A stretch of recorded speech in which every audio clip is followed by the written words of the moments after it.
Du mois dans lequel je suis parfaitement en état d'ovuler, mon chou. Oh, Dora, encore cette histoire d'enfant. Nous en avons déjà parlé, non? Mon amour, nous nous aimons tellement tous les deux. Et tu serais un père formidable. Ce n'est pas vrai, Dora.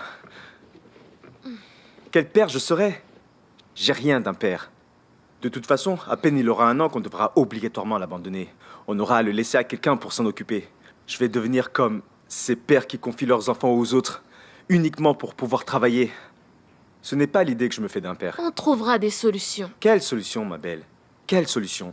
Avoir un enfant alors qu'on se déplace tout le temps? Tu sais que tôt ou tard, on finira par partir à la recherche de nouveaux endroits pour pêcher. En plus, nous n'avons même pas les moyens de le scolariser normalement. Il sera stupide comme moi. Premièrement, si tu étais stupide et ignorant, je ne t'aurais pas épousé. Tu sais ce que je veux dire, Mon bébé. amour, ce que j'essaie de te dire, c'est que nous sommes capables d'avoir un enfant, l'éduquer et prendre soin de lui, l'emmener à l'école et être toujours avec lui. Il faut juste qu'on se décide à sauter le pas. Sautez le pas. Mais on n'est pas prêt. Pourquoi non? Être la sœur de Chica ne veut pas dire que je pêcherai toute ma vie, non.